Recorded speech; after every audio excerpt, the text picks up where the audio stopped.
Iran Israel war ద్వారా ఎందరు భారతీయులు ప్రభావితం అవుతారు? అసలు ఈ యుద్ధం ద్వారా భారత్ కొచ్చే కష్ట నష్టాలేంటి అన్నదొక చర్చ. అది వివిధ రూపాల్లో ఉంటుంది, ఎంతో అంతర్లీనంగా కనిపిస్తుంది. పైకి ప్రత్యక్షంగా ఎలాంటి నష్టం కలగకున్నా ఇరాన్ వార్ కారణంగా భారత్ పై పడే ఎఫెక్ట్ ఎంతో ఇండైరెక్ట్ గా ఉంటుంది.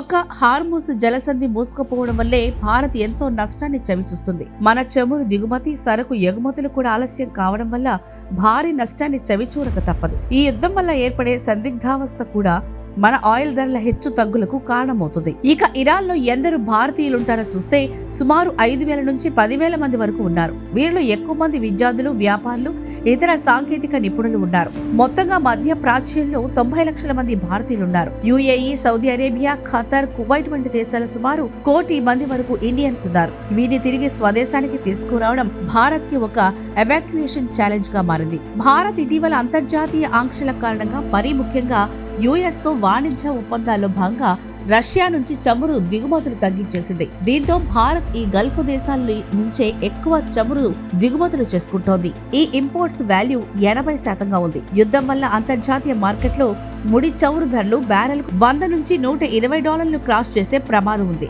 దీంతో మన పెట్రోల్ ధరలు పెరుగుతాయి. తద్వారా రవాణా ఛార్జీలు సైతం పెరిగి, ఆపై నిత్యావసర సరుకుల ధరలు కూడా పెరిగే పరిస్థితి కనిపిస్తోంది. గల్ఫ్ దేశాల్లోని భారతీయులు సుమారు $100 బిలియన్ కంటే ఎక్కువ మొత్తం భారత్ కి పంపుతారు. దీన్నే రెమిటెన్స్ అంటారు.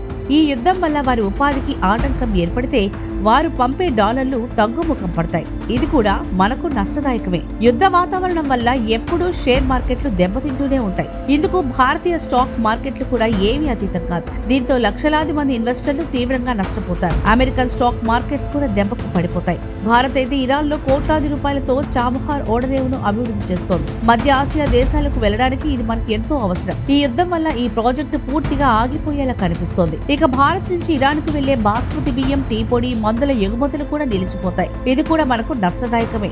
ఆపై బంగారం, వెండి ధరలు కూడా అమాంతం ఆకాశాన్ని అంటుతాయి. కారణం, ఎప్పుడైతే ప్రపంచ వ్యాప్తంగా యుద్ధ వాతావరణం ఏర్పడుతుందో ఇన్వెస్టర్లు గోల్డ్, సిల్వర్ లో తమ ఇన్వెస్ట్మెంట్స్ చేస్తారు. దీంతో వీటి ధరలకు రెక్కలొస్తాయి. అంతేకాదు, పెట్రోల్ చెల్లింపులన్నీ డాలర్లలో జరుగుతాయి. పెట్రోల్ ధరలు పెరిగినప్పుడు డాలర్లకు డిమాండ్ ఏర్పడుతుంది.